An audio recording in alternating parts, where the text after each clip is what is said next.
If you're in business, you probably have a website, but can your site handle your growth? How many visitors before your site slows down or crashes? What about storage and data security? From web hosting to virtual servers, Pair Networks provides the online infrastructure you need to start, grow, and flourish. When it comes to security and updates, don't worry, we've got you covered. Our 24/7 US-based customer support is the best in the industry. No frustrating chatbots or sitting on hold for hours. Check out pair.com today to learn more. That's PAIR.com.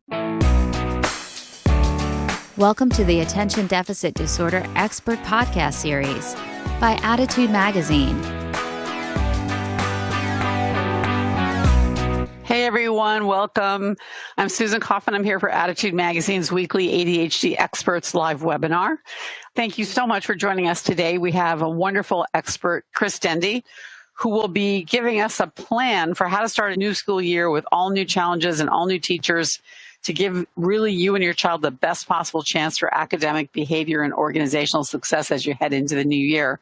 Chris will be talking about such things as how to create a plan that meets your child's specific needs, how to understand how ADHD manifests itself in the classroom and find ways to address it, how to help your teacher and your child understand what ADHD means in the classroom. And here's a really helpful one, how to identify and plan for key intervention points, the late spring, before school, after school, and how that can improve your child's chances of success.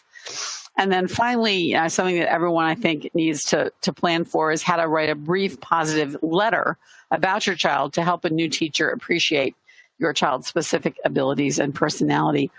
Let me introduce Chris, in case you have not had the pleasure of listening to her speak before. She is a former educator, school psychologist, counselor, and administrator with over 40 years of experience.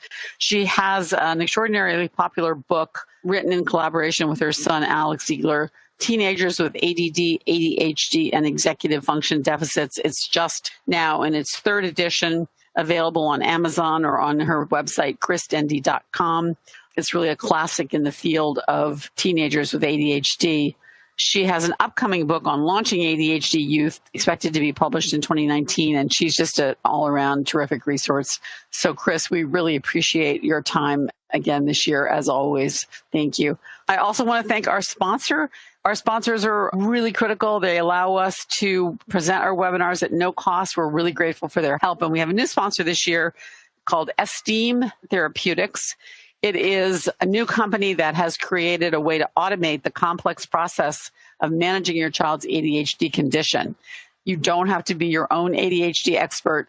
Esteem Thrive is a system that guides you with step-by-step insights, resources, and instructions. You may try it at no cost. Go to chooseesteem.com, CHOOSE, esteem.com. So thank you, Esteem Therapeutics. So with that, let me turn it over to you, Chris, with our thanks again for being here today. Susan, thank you. I'm always delighted to be with you on your webinars, and it's an honor that you all invite me, and I do appreciate being here. I want to just give a brief kind of background comment here. Today I will be speaking from two perspectives. One is a professional. I've been a teacher, school psychologist, mental health counselor, and at one point in time, I thought of myself as something of a, quote, expert. And then I had a son with ADHD, and clearly I was no longer an expert, because those of you who parent these children or who work with them know how difficult the ADHD can be, particularly when executive function deficits are present. And I want to clearly, having a game plan for back to school is critical, but that's not enough. You've got to do these other things too. You've got to learn all you can about ADHD, and you need to know about the brain science. There's been some marvelous brain research in recent years. And, for example, one of the key things we learned, and explains a lot, is our children have a 3-year delay in brain maturation, which means that when they're moving off to middle school, we're expecting them to do what a typical 12-year-old can do. And developmentally, our children are delayed more like an 8 or 9-year-old. So one of the things, the lessons you will learn is that parents and teachers are going to have to provide more support longer to our children because they are not as mature.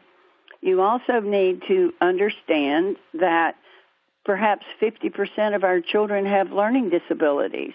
So often those remain unidentified. And clearly we know when a child has ADHD most of the time. But if they're still struggling, you need to be looking, both educators and parents, to see if they're learning disabilities. And another major thing you need to understand are executive functions. And if you don't understand that or want to know more about it, you need to visit my website, as she said, chrisdendy.com, and I have an article on there about executive function. But I found for my son that the executive function deficits were a greater handicap and caused more problems and interfered with his academic success than even the ADHD characteristics. So here's my takeaway message to parents and educators. Our children are often late bloomers. To parents, don't feel guilty about staying involved longer, but it's a tricky thing. You have to provide them supports to get them started and watch for the time when they will be able to function with less support. And to educators, support the parents and don't criticize or judge them. Sometimes we inadvertently, out of frustration, use judgmental words that are negative and not instructive.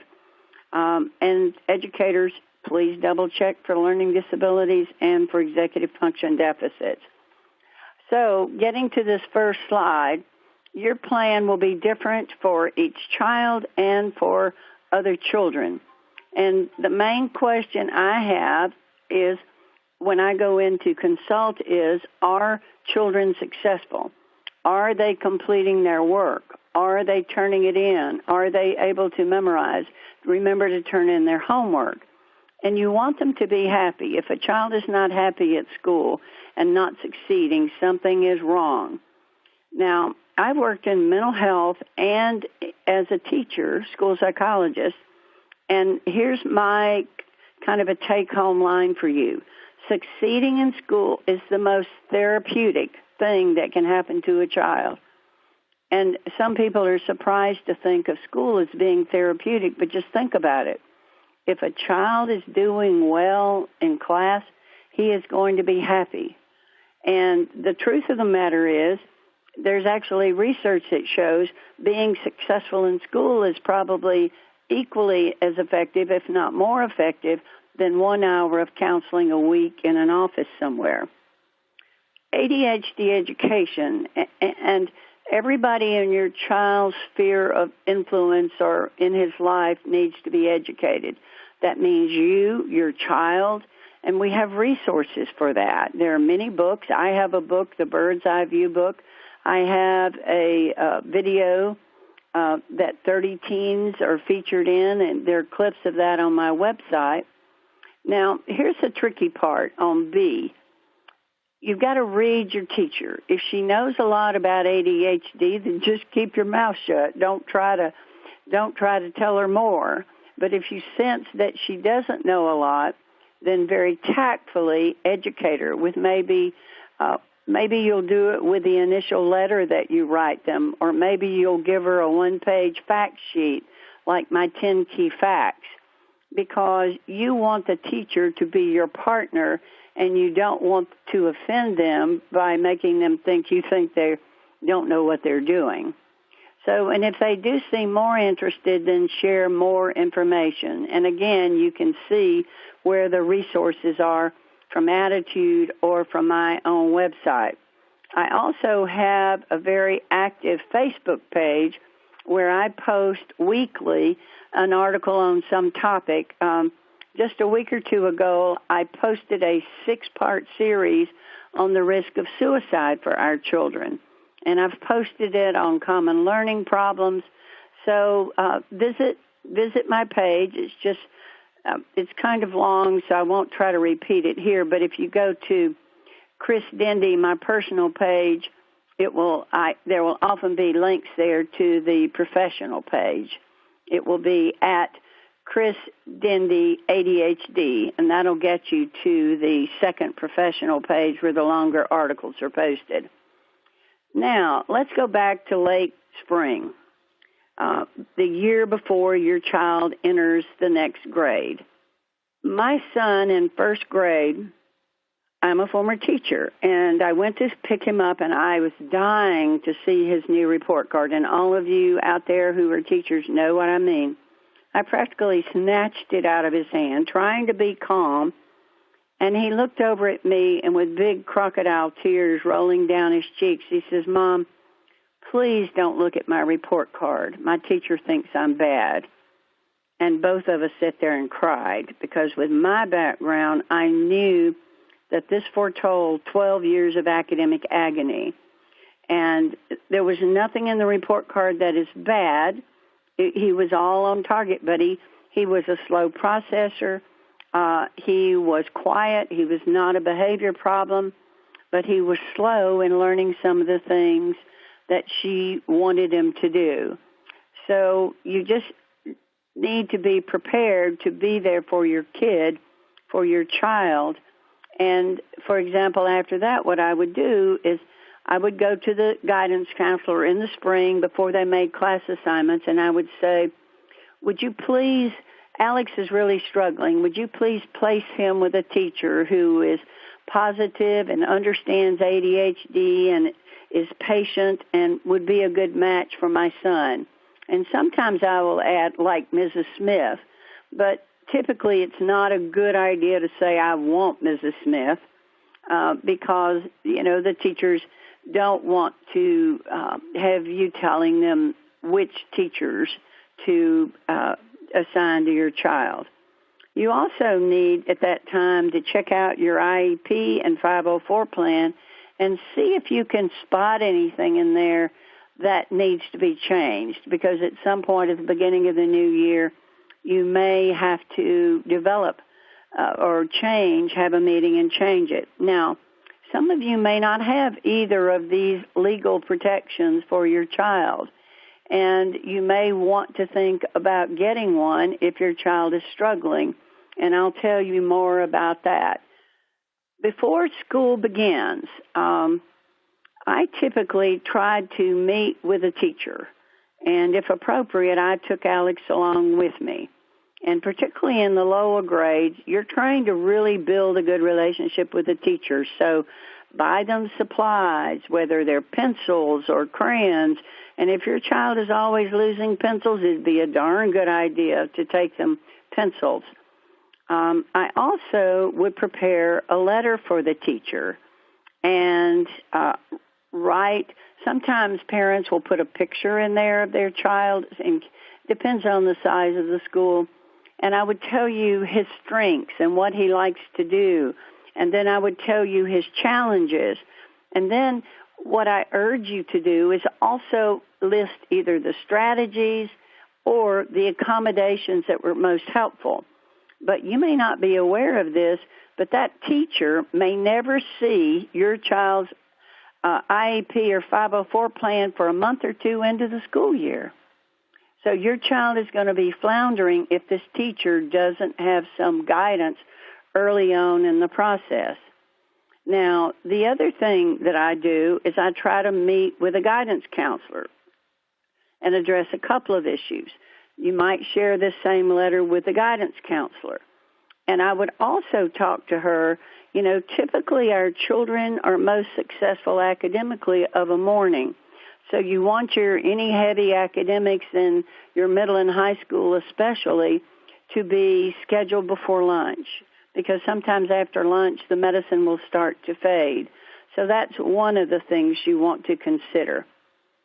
Another thing, if your child has a former teacher, you might talk to them on the side and say, would it be possible for you to kind of informally speak to my son's teacher in the break room or whatever and give her some hints about what will work well for my son or my daughter? And if it's not going to cause people to be defensive, actually invite the former teacher to join you in in a team staffing, for example, if they're getting ready to do a reassessment or an IEP or a Section 504 planning session. The other thing that's really important is to set up a regular communication system and a crisis plan if needed. I was so proud of myself. I knew that Alex sometimes would blow up.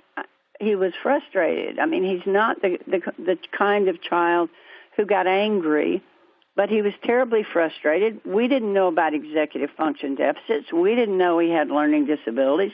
We didn't have good medicine.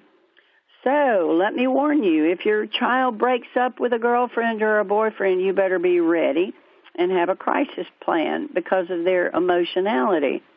So the girlfriend breaks up with him, and he runs into the new boyfriend and the girlfriend in the hall. Now, my crisis plan was, son, if you sense that you're getting upset, go to the guidance counselor. You're trying to help him understand his feelings. Well, he went to the guidance counselor, and she was not in the building. So I've been thinking about proposing a state law that guidance counselors may never leave their offices, even to go to the bathroom, in case my son has a crisis. So, of course, I'm teasing, but we tried, and progressing from there, the boys got into a huge fight. Both of them were suspended for 2 days and had to basically go to a school court hearing. And that is the saddest, most depressing, intimidating thing. And I don't easily intimidate. You had 3 school judges. You had 3 school jurors who were testifying against you. And my husband and I sat at the end of the table. Now, I've been a school psychologist and a teacher, and I always, quote, was wearing the white hat. Well, now here I am as the bad guy. As a result of that, clearly the school did not understand our son, ADHD, or the issues he faced. We transferred him to a private school, well, mainly because he was barely passing by the edge, just the hanging on by his fingernails. And a 10-day suspension would have killed him. He would have failed outright. But to be honest, the private school didn't understand ADHD any better than the public school did. But they were more patient, and we eventually, we graduated from high school. It took all of us, I think, in the family to make that happen. And again, it's so important to maintain communication with a teacher. So set that up in the beginning. Go to school, meet her at the PTA meeting or whatever, and say, I want to work with you. Sometimes he struggles. You're already aware of his challenges. So I'd like for us to communicate regularly, and you please let me know if I can help. Now, I would suggest that you email the teacher. Don't wait for her to email you because she may have 20, 25, or 30 students. Or another software program that I really like is called Remind.com. And this will help send home assignments or tests or can give you updates. And here's how this works. It's a free app. The teacher, the child, and the parent register at the central place with Remind.com.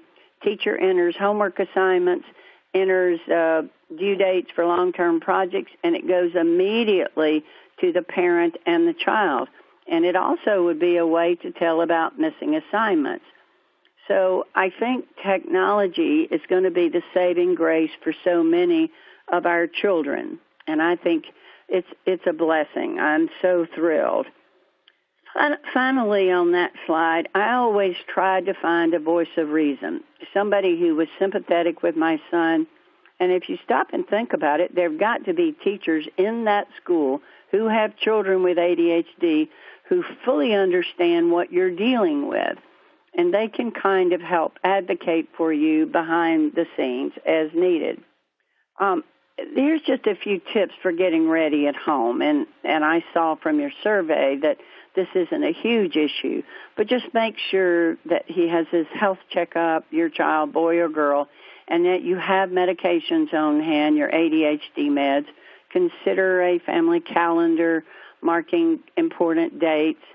Make sure you have the school supplies ahead of time, and, of course, buy any needed clothes, a backpack. And I also urge you to stock your house like it's a mini home Office Depot, because invariably they're going to come home sometime during the semester and say, "Oh, Mom, my semester project is due tomorrow." So I kept in my closet poster board, markers, report covers, anything I thought my son would need for any surprise project he had. I'd also encourage you to discuss and jointly partner with your son to select a homework area. Is it the kitchen table? Is it his room? And also figure out you're trying to educate your child about the ADHD too. So I would say, Alex, people with ADHD have trouble getting started on their homework. So what can we work out it would be a good reminder for you? And you give him just a couple of choices, not too many, because he'll be forever deciding. So would you like for me to remind you? Would you like to set your phone as a reminder, your phone alarm to remind you? Another big picture statement is, please think of your son or daughter as a partner. We must remember that they didn't ask to have ADHD or executive function deficits, and you're trying to do a dual role. Engage with him as a partner and involve him in choices. You'll be much more successful. All right, after school starts, and maintaining a positive relationship with your teacher is one of the most important things you do. I know a lot of us parents would get real anxious because we didn't have answers on how to help our children. And sometimes we would be a little irritable with a teacher. And, of course, the teacher doesn't understand how scared we are.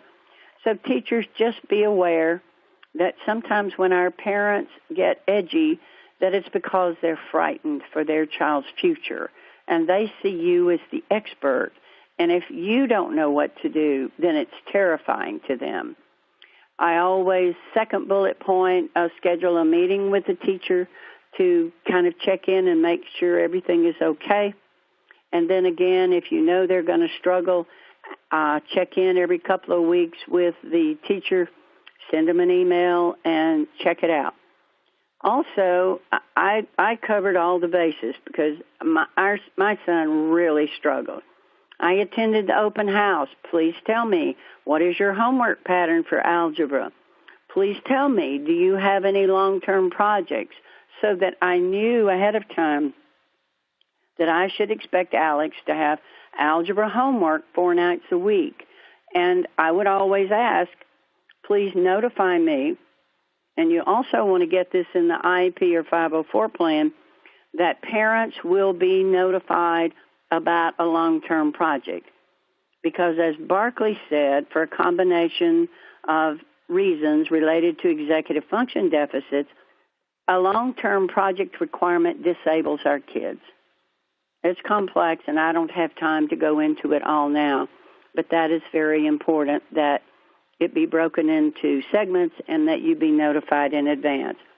Now, with regard to establishing routines for homework and bedtime, again, partner with them. Give them a couple of choices. Over half of our children have sleep disorders. They have a delayed sleep cycle, and we wonder why they're up at all hours.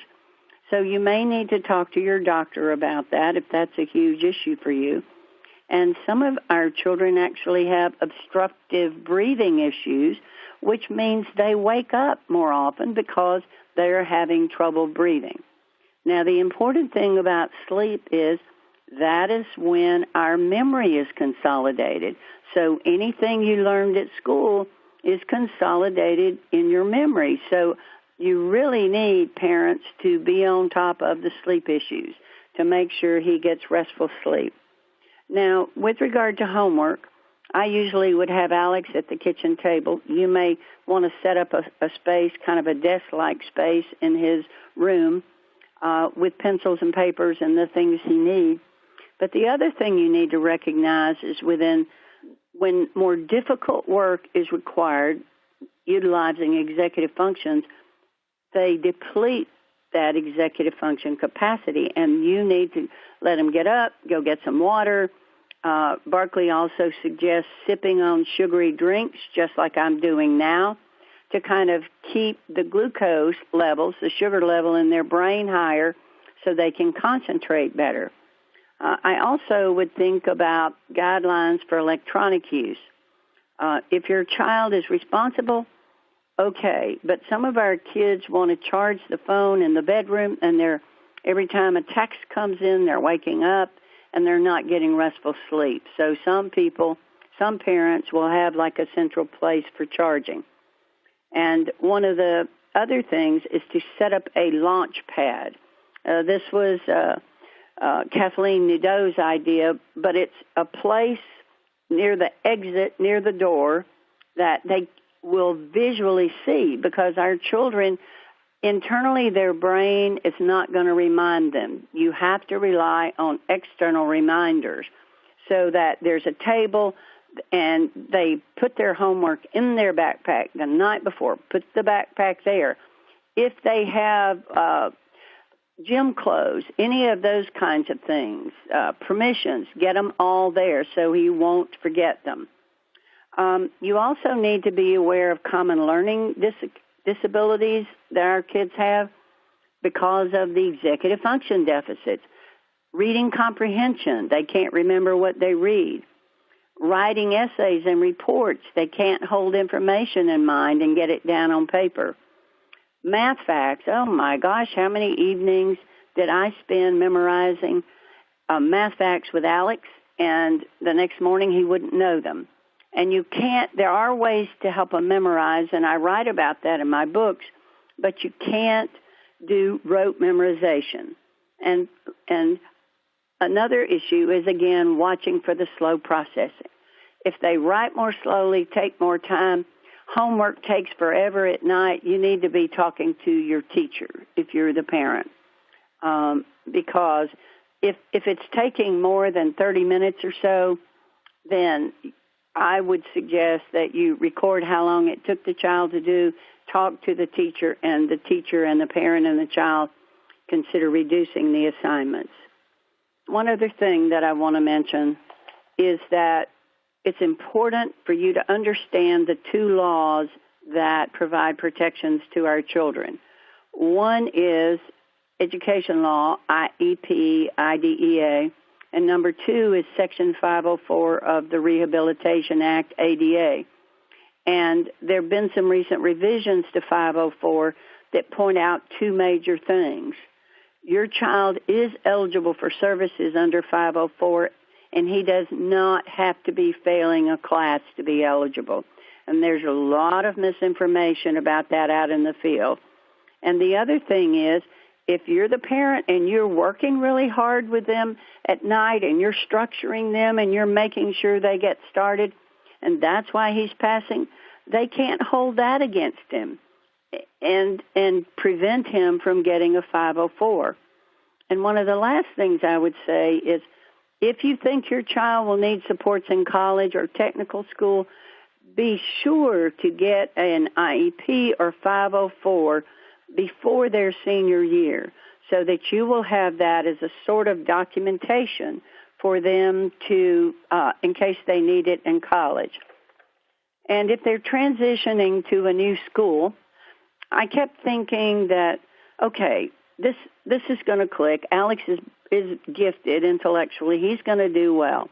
But the truth of the matter is that in elementary school, the way I see it, the teachers are the child's executive function. And then they get to middle school, and they're suddenly supposed to be using their own organizational skills, their own executive function, taking the initiative, getting started. And developmentally, they aren't capable of that. So we parents often call that hitting a brick wall in middle school. So you need to be aware of that. And meeting with a guidance counselor, we've already talked about that, and discussing potential challenges of transition. For example, our kids may be lost, particularly if they're visual spatial challenges and not know where the classes are. They may think they can go to the locker between every class, and they can't. So some of that common stuff, walking through the building with him with a map to show him where his classes are. So in summary, one of the most important things, and I mean truly, is to maintain a positive relationship with your child, because he must know that you love him and support him unconditionally. I don't make the mistake I made. I used to meet Alex at the front door every day and say, hey, in this ugly voice, did you remember to bring home your homework and the books? And after about a month of that, he started walking down the driveway and going in the garage. And finally, a bit of a slow learner. But I realized I didn't even ask him how school was, how his day had gone. And you can't let academics overshadow the love you have for your child and your relationship with your child. So I probably could go on for a bit more, but that's the end. And some of the earlier things I said of they're going to need more support longer. So be aware of that. Look for learning disabilities and be aware of the executive function issues. Thank you. And now I assume we'll move to questions. Thank you so much for that presentation. Chris, we'll take some questions now. I think there's a lot of provocative comments that you made as you flew through some great advice. Here's a set of questions. I think to your point about partnering with your child, which seems like really wonderful advice to me, there are a number of questions from listeners about how to explain ADHD to a child. How should you best partner with your child in terms of understanding what their condition is and what it means for them at school? Well, that's a complex question. That's one of the reasons why that I wrote and developed so many of my resources. When I wrote the Bird's Eye View book, I put some short stories or samples at the end. That's not the right word, but appendices or things. And there, you gradually ease the child into understanding ADHD.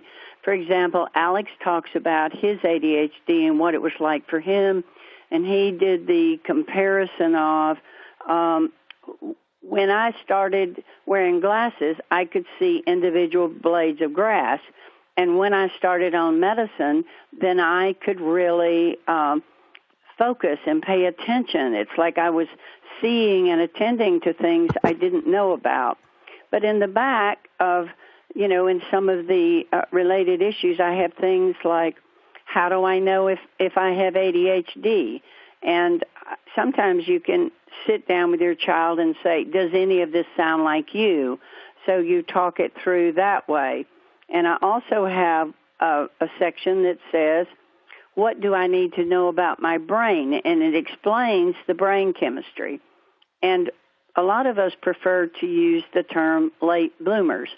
It's going to take you a little longer to mature, but you will, and your brain is going to continue to maturing, into the 30s. You'll have to think about this to know how to, it is really hard work because I used to spend so much time, it was exhausting, finding what I thought were just the right words. And then here's the thing about what do I need to know about medicine.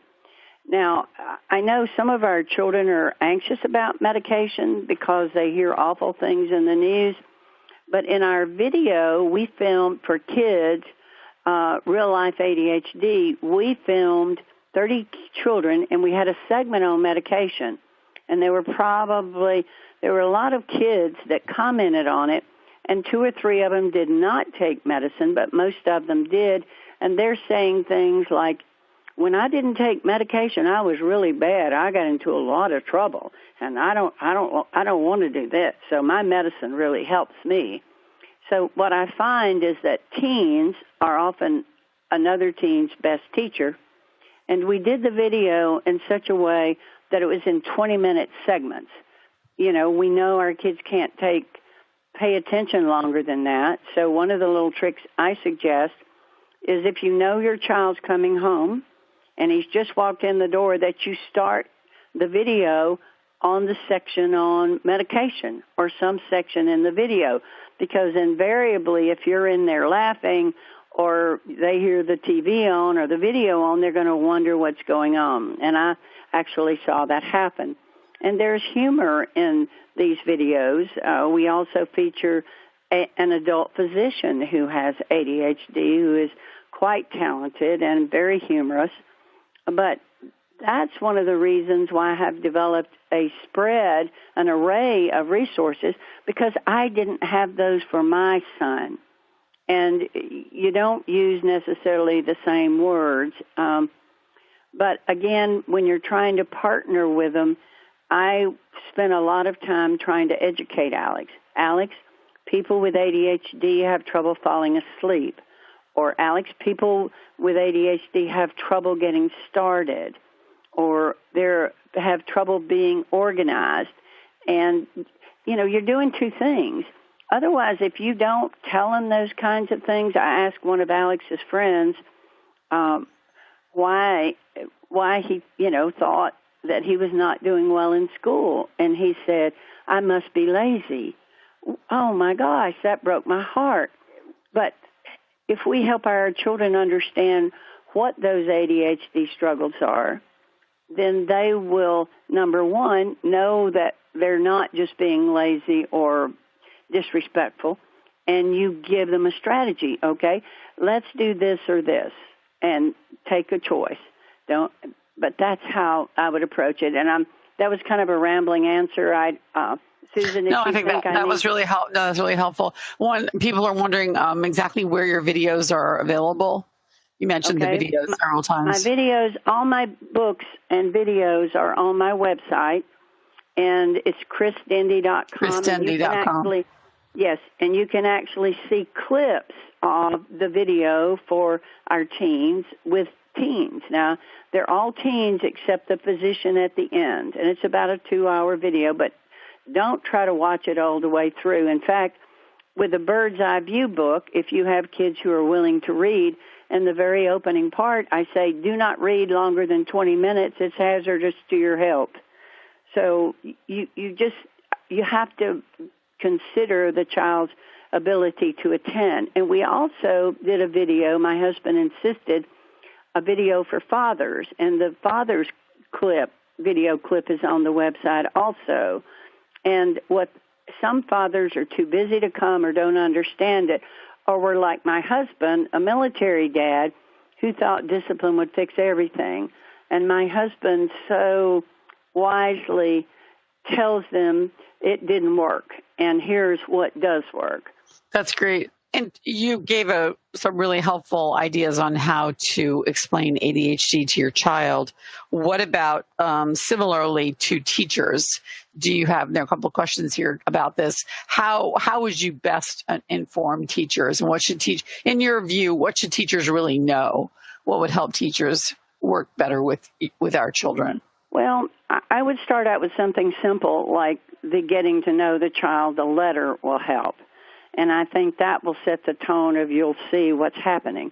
And I have a fact sheet of 10 key points and facts about ADHD, things like the delayed brain maturity, the difficulty getting started, what executive functions are, things that will, that medicine works. And it's typically either a 1-page or 2-page document, and that will help them understand, I think.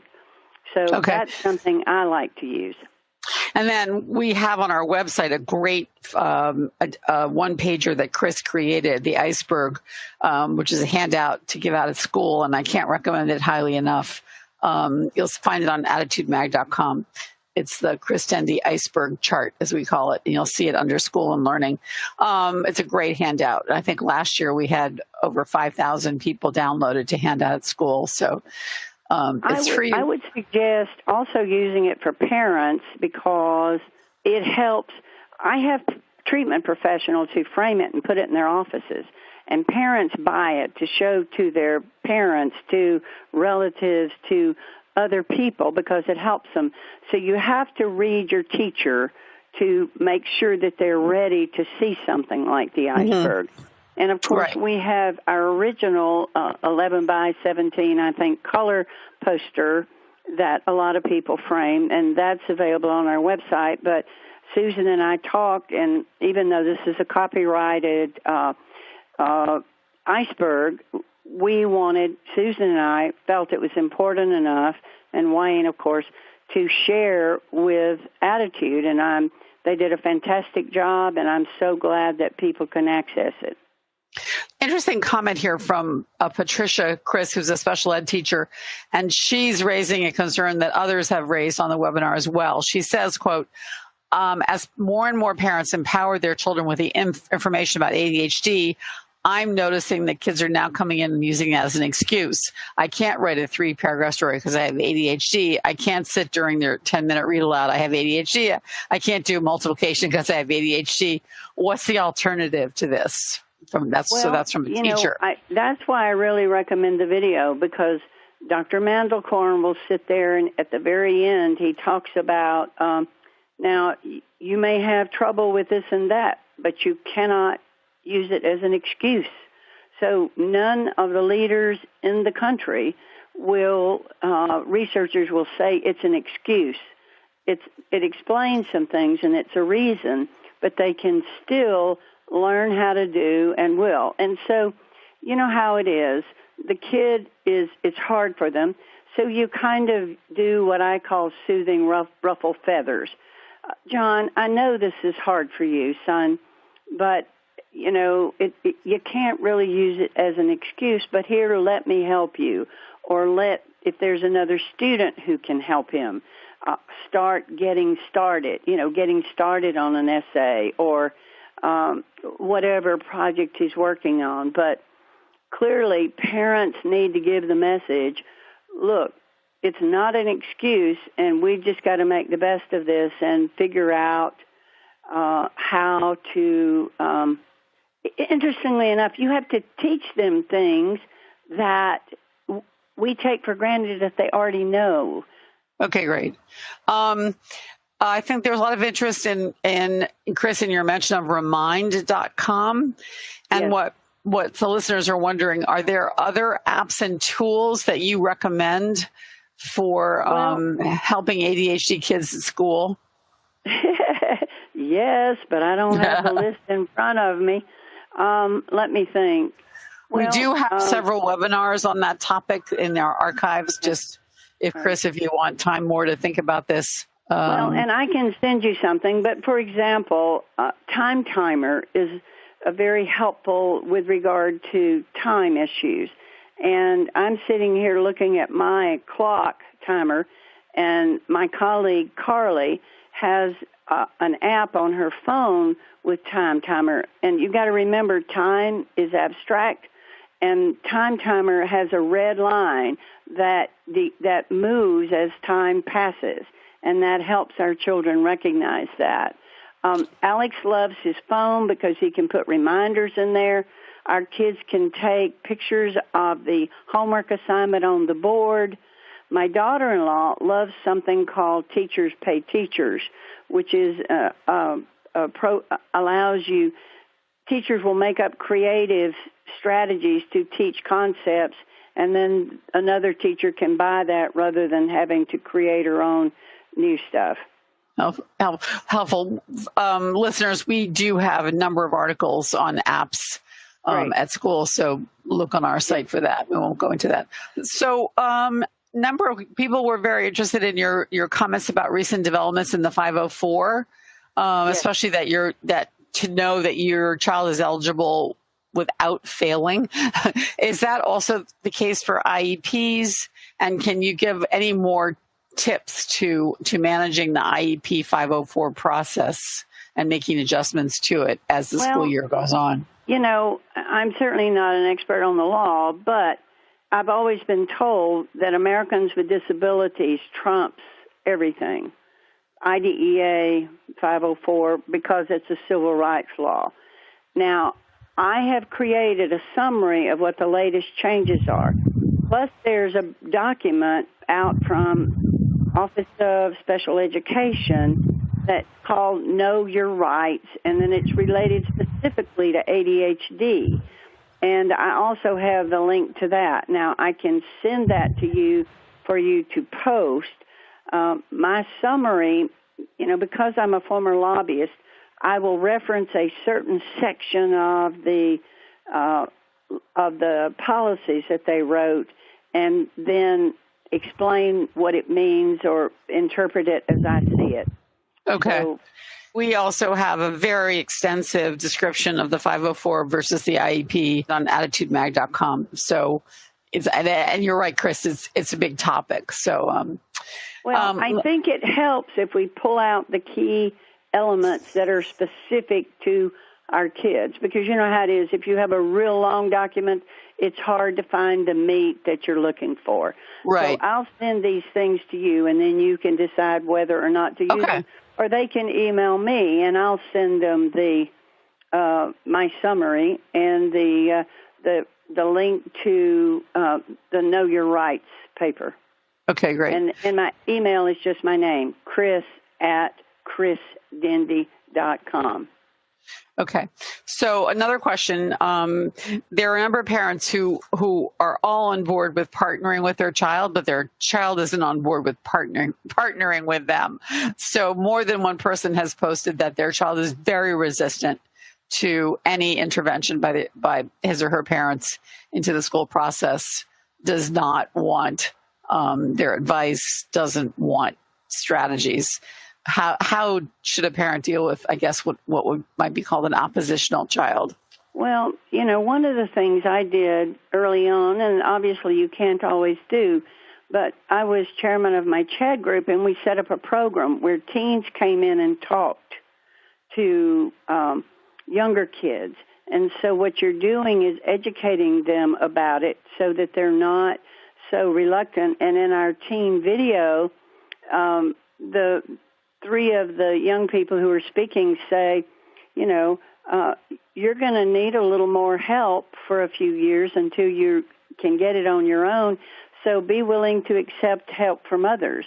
And the truth of the matter is, if the child doesn't want the help, you can't force it. Now, if you have life and death issues, like I was very firm, Alex, if you're going to drive, you have to take medication.